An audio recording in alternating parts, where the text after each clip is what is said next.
Bismillahirrahmanirrahim. Assalamualaikum warahmatullahi wabarakatuh. Alhamdulillahirrabbilalamin. Wassalatu wassalamu ala asyrafil anbiya'i wa mursalin wa ala alihi wa sahbihi ajmain amma ba'du.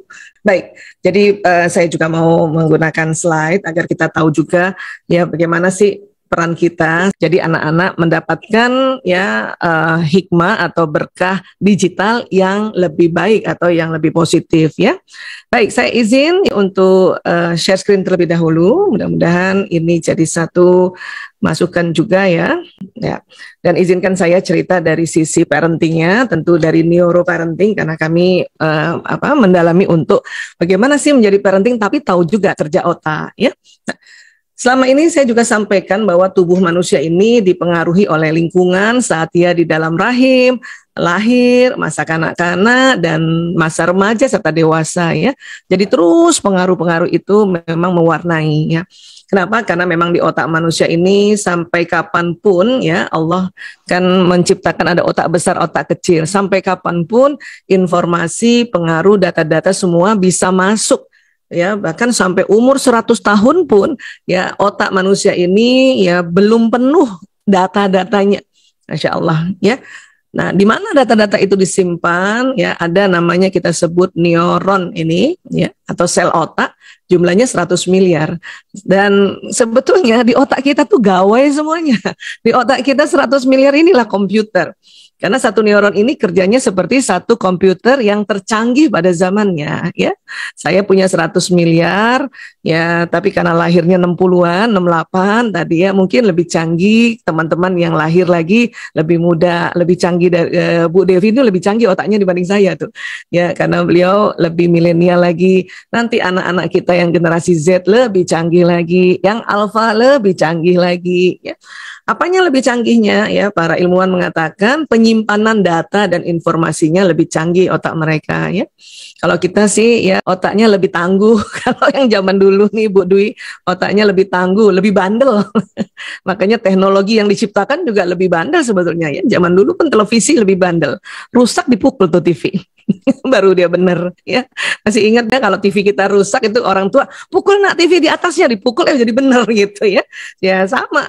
Anak-anak zaman dulu juga dicubit jadi benar kan gitu ya. Sekarang kan nggak bisa, televisinya aja atau gawainya dipukul atau tambah rusak ya. Nah, untuk itulah karena lebih canggih otak zaman sekarang ya, bolehlah kita sebagai orang tua dan itu anak kita tidak melabel yang buruk ya.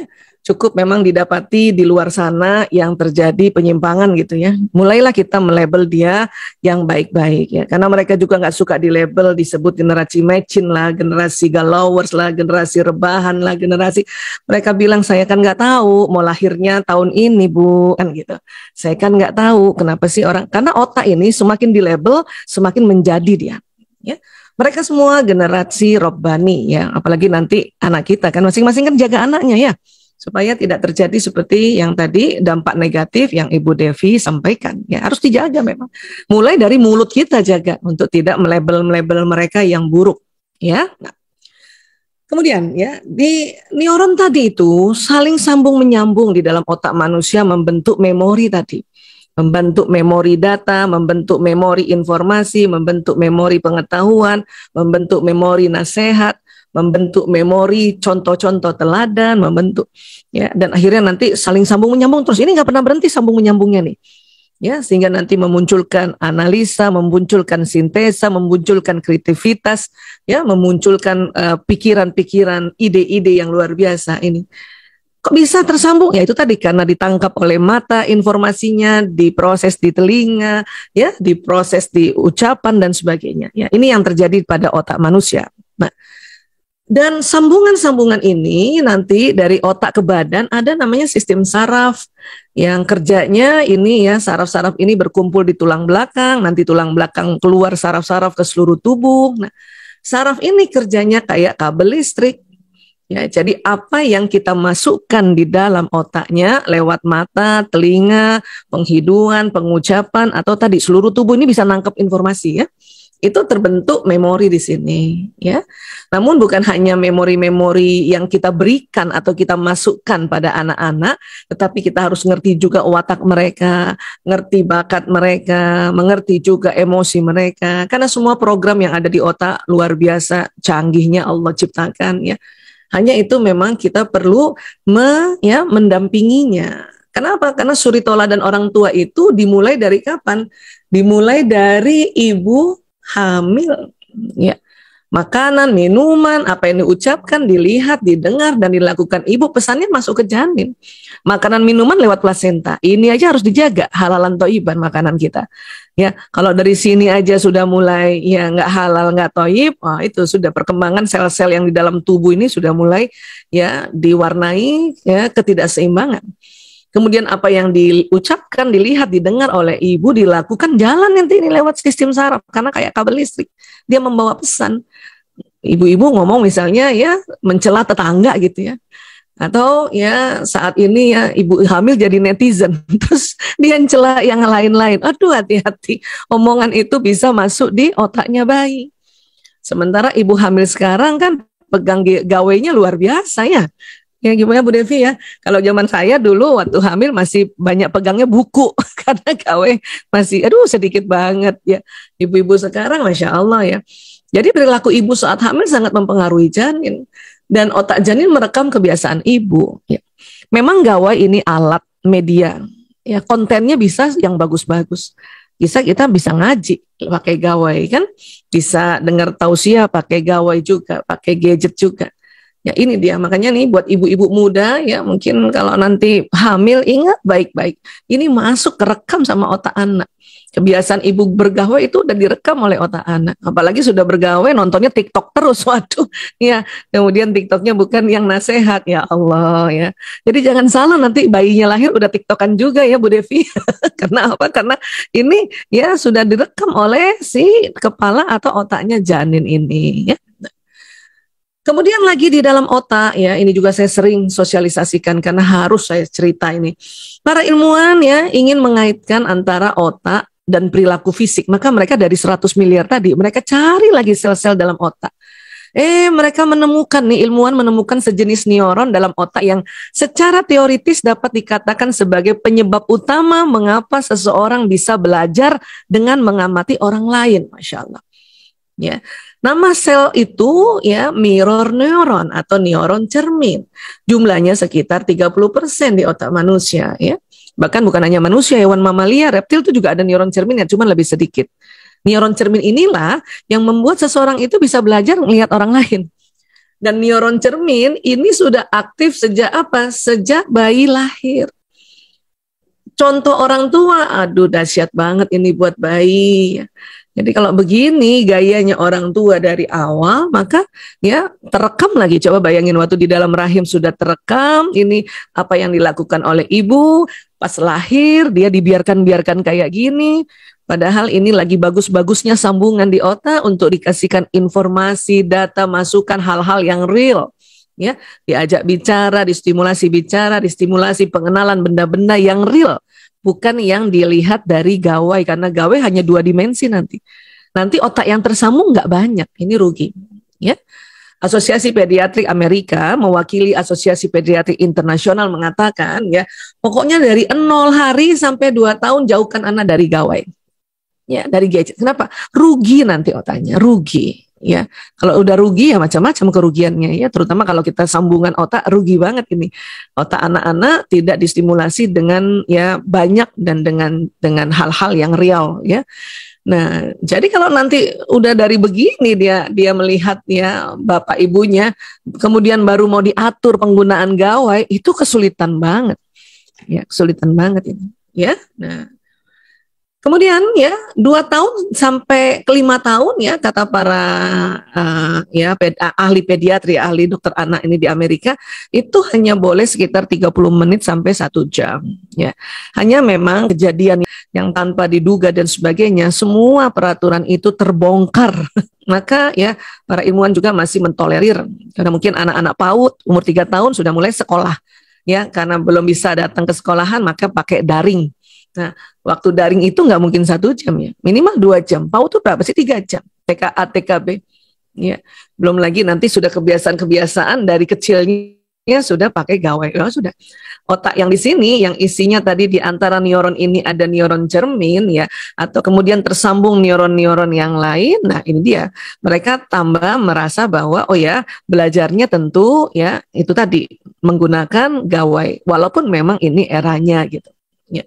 Ini nggak mudah kalau udah umur-umur 2 sampai 5 tahun, kalau dari sebelumnya sudah tidak diatur sedemikian rupa, ini memang jadi kerjaan yang penuh tantangan ini.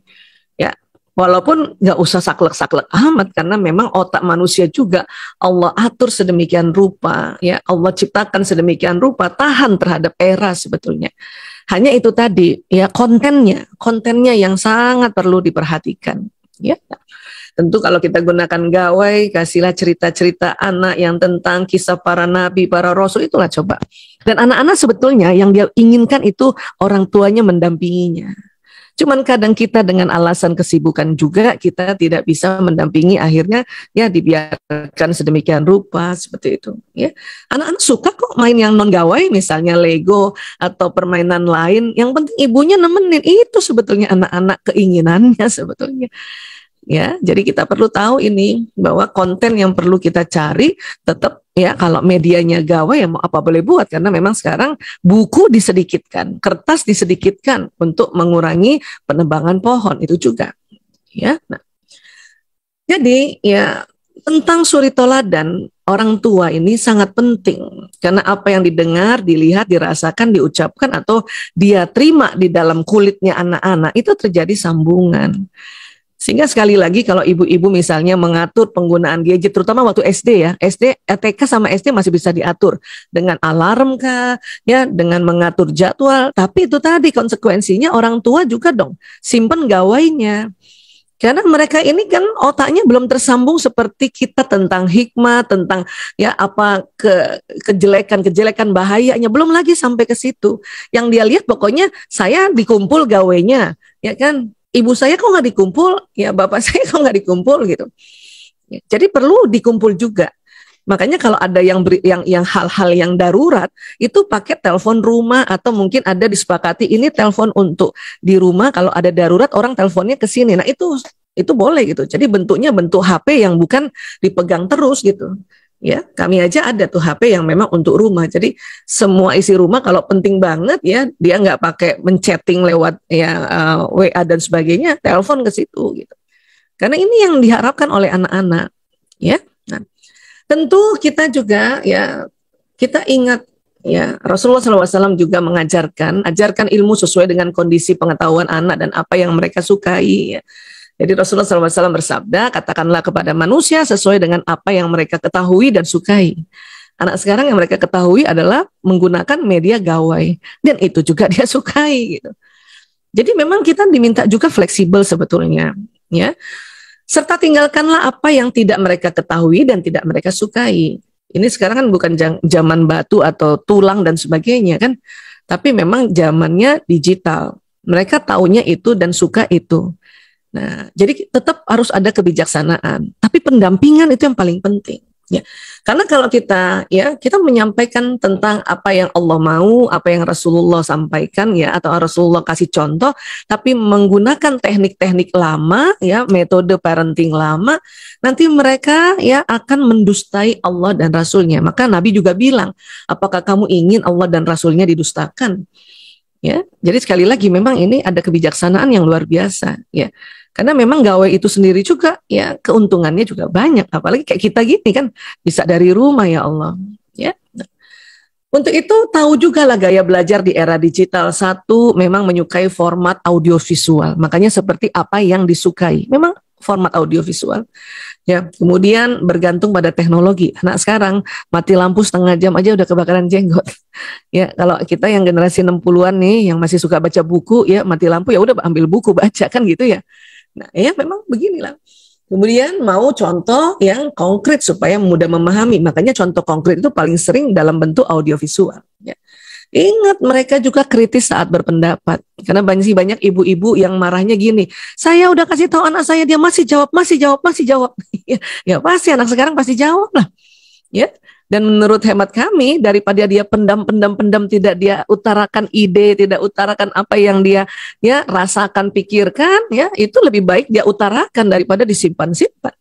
Ya, salah satu anak-anak yang penyimpangan kena narkoba dan sebagainya itu karena nggak boleh ngomong, nggak boleh ngejawab pada saat ibunya memberitahu sesuatu, nggak boleh ngejawab. Kita harusnya boleh menjawab, hanya diajarkan cara yang ma'ruf, yang baik dan pantas. Jadi saya selalu pegang itu ajaran bapak mertua saya itu Dr. Sismadi, benar, baik dan pantas. Ya. Kemudian mereka senang guru atau tutor yang bersahabat. Apa sih bersahabat?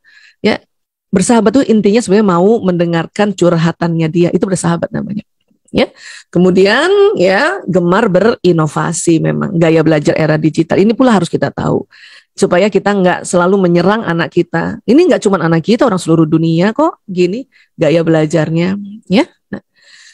Kemudian yang saya mau sampaikan ini ya melengkapi tadi dari Ibu Devi ya, bahwa kita hati-hati bicara. Saya mau bilang dari sisi ilmu holistik manusia. Tadi kan sistem saraf kayak kabel listrik ya. Apa yang diucapkan jalan. Jalan direkam di otak, jalan juga di badan. Ya. Dan terekam di sel-sel tubuh, hati-hati ya. Terekamnya di mana Bu Aisyah ini loh, ada namanya mitokondria. Dan uniknya ini Allahu Akbar ya, mitokondria yang Allah ciptakan pada tubuh manusia itu menghasilkan energi untuk badan seluler dan juga ternyata menghasilkan gelombang. Makanya ada istilah badan bioplasmik. Ya, gelombang ini keluar lewat pembuluh meridian yang di bawah kulit. Ini ada bulatan-bulatan jumlahnya 360 yang senantiasa berputar ke kiri, bertawaf dia. Ya. Jadi artinya apa? Tubuh manusia ini gawai alam semesta yang Allah ciptakan. Karena selama ini kan kita ya pegang gawai karena kemampuan apa? Gelombang ini. Bahkan gawai pertama yang ditemukan atau telepon seluler pertama ditemukan tuh tahun 73 oleh anak buahnya Motorola namanya Martin Cooper. Itu belajar dari tubuh manusia. Ya, zaman dulu-dulu banget dia belum pinter bikin ya antenanya dikeluar dari gadget, dari badan gadget itu. Manusia Allah sudah ciptakan antenanya nggak keluar dari badan, yang nggak bertanduk, nggak. Dia di bawah kulit disimpannya, Masya Allah. Ya. Jadi pada saat kalau dikatakan manusia adalah magnet dan setiap detil peristiwa yang dialaminya datang atas daya tarik undangannya sendiri ya, itu dahsyatnya apa? Ya, gelombang tadi dari tubuh kita selain dia memancar, dia menarik. Makanya disebut gelombang elektromagnetik. Ya. Kenapa emang tubuh manusia ada magnet? Bahasa iya, karena yang jalan di pembuluh darah itu ada zat besi, mineral, air, ya mengalir deras. Karena darah nggak pernah berhenti, jalan terus, maka ada istilahnya membentuk polarisasi. Nah, yang membuat jadi magnet yang mana Bu Aisyah? Itu tadi zat besi sama air. Jadi besi di tubuh kita yang dari makanan ya, terutama sayur-sayuran atau pokoknya makanan yang ada zat besinya. Karena berputar terus dia membentuk magnet. Sehingga ya kemudian magnet yang terbentuk itu ya dan kemudian kerjasama dengan gelombang yang keluar dari titik-titik ini, dan titik-titik itu dia bekerjanya berputar terus ya. Memang kadang putarannya lambat, kadang putarannya ya slow, kadang stuck ini putaran ya. Makanya perlu diputar ulang. Caranya putar ulang itulah ya dalam Islam: 1 berwudu, 2 sholat, 3 ya bersedekah. Ya, baik sedekah yang wajib maupun sedekah yang sukarela, ya saum, itu untuk memutarkan gelombang ini, memutarkan pembuluh meridian ini. Untuk apa sih Bu Aisyah ini? Inilah nanti gelombang ini yang membawa pesan doa, pesan niat, pesan prasangka. Ya, ini yang bawa. Sehingga tubuh kita itu memancar kayak gini. Memang nggak kelihatan, karena kalau kelihatan ribet, ngeselin. Belum lagi bersaing dengan gelombang yang buatannya manusia tuh. Ya, provider ini berpancar dia, Allahu Akbar. Ya. Nah, ilmu ini biasanya kita sebut fisika kuantum. Ini fenomena alam yang berkaitan dengan energi, sangat erat kaitannya dengan fisika kuantum. Energi dapat menembus ruang dan waktu. Kalau ada orang nggak percaya bahwa tubuh kita mengeluarkan gelombang, itu namanya meremehkan Allah Ta'ala. Na'udzubillah min dzalik. Ya, ini yang buatan manusia aja, Zoom, gawai kita percaya ada gelombang, masa tubuh kita nggak percaya? Padahal dari dulu itu gelombang itulah. Dan kenapa salah satunya kita disuruh ibadah khusus itu dalam rangka memperpanjang sinyal. Bahkan sinyal kita lebih dari 4G. Ya. dan bisa tembus apa? Tembus alam. Gawe Zoom nggak bisa tembus alam barzah, nggak bisa. Ya, baru sampai alam dunia kita bisa tembus, makanya bisa mendoakan. Ya, nah ini namanya fisika kuantum ya. Nah, jadi sebetulnya kita ini memancarkan gelombang. Ya, memancarkan gelombang. Hanya sayangnya ini nggak dipelajari dari kecil. Sehingga pada saat anak-anak diperkenalkan gawai, makanya dia kagum dengan gelombang yang ada di gawai ini. Inilah saya insya Allah ya tetap rajin setiap hari mensosialisasikan. Sahabat-sahabat saya yang ikut hadir di sini udah sering dengar saya ngomong kayak gini. Kenapa? Karena ini nggak ada di pelajaran sekolah, sayang banget. Ya. Sehingga apa? Sehingga harusnya anak-anak ya kalau nanti gawai buatan manusia tertinggal nggak usah takut. Dia punya sinyal. Ya. Hanya karena sinyal ini tidak diarahkan, ya artinya tidak diperkuat dengan kita ya ibadah dan kemudian mencoba mendrive ini. Ini memang harus didrive. Cara mendrive-nya itu tadi. Kalau kita mau dialog sama seseorang, kita sebut namanya dan kemudian membayangkan orang yang supaya ini sinyal ini pergi ke situ gitu. Dan buat ibu-ibu nggak usah terlalu takut juga di ya era sekarang, perkuatlah doa ini kan gitu. Ya. Dan yang saya mau bilang adalah hati-hati netizen, karena apa yang diucapkan lewat benaknya, apa yang diucapkan lewat mulutnya, apa yang diucapkan lewat tulisan, ya memang terbroadcast ke orang yang kita kirim, tapi hati-hati ini ada magnet, maka bisa ditarik omongannya. Ya, tadi Bu Devi kasih contoh ya, teman-teman di Indonesia netizen menghina orang karena kecantikannya ya, karena ya dijelek-jelekin lah. Hati-hati itu netizen bisa tambah jelek tuh. Ya, entah gimana itu nanti ketarik itu. Apalagi kalau tadi yang dihina adalah ciptaan Allah. Oh, itu ketarik, hati-hati. Ya, yang penting yang diberikan ya komen jelek ya itu tidak terikut-ikut ngasih komen jelek lagi karena nanti tarik-tarikan nanti. Langsung istighfar, nauzubillah min zalik, tameng itu. Ya, ini saya kasih agak lama ya, kasih lihat ya. Pusing Bu Aisyah, iya makanya kenapa tubuh kita Allah nggak usah lihat, jangan lihat, nggak usah lihat, pusing kamu kalau lihat. Ini aja cuma ilustrasi kita pusing udah lebih 3 menit, ya. Jadi sekali lagi kata Allah dalam surat Az-Zariyat ayat 23, Bismillahirrahmanirrahim, fa warabbis sama'i wal ard innahu lahaq mithla ma annakum tantikun. Maka demi Tuhan langit dan bumi, sungguh apa yang dijanjikan itu pasti terjadi seperti apa yang kamu ucapkan. Allahu Akbar. Ucapkan di benak, ucapkan di mulut, ucapkan di tulisan. Termasuk kita juga terhadap anak. Ya, makanya tadi dilarang melabel. Ya, selamatkan dulu yang di dalam rumah kita. Mungkin kita nggak bisa selamatkan bangsa semuanya, tapi itu tadi dengan mau menyelamatkan bangsa, selamatkan dulu anak-anak di rumah kita ini untuk jaga omongan dan tetap bersyukur aja, apapun bersyukur karena ini ada tarikan soalnya. Ya, jadi pada saat kita bersyukur, terbroadcast syukur kita ini, maka apa yang ditarik nanti adalah nikmat tambahan lagi. Ya udah ya Allah, alhamdulillah anakku pakai gawe jadi bisa belajar dari jarak jauh. Udah syukur yang gitu-gitu. Ya Allah, anakku sudah bisa dikasih tahu bahwa mainnya bisa diatur, alhamdulillah. Ya Allah, anakku senang main sama aku ya Allah, karena aku ajak main gadget ya, tidak lama-lama ya, terus saya juga bisa simpan gadget saya dan saya ajak dia main Lego, alhamdulillah. Itu nikmat nanti datang ya.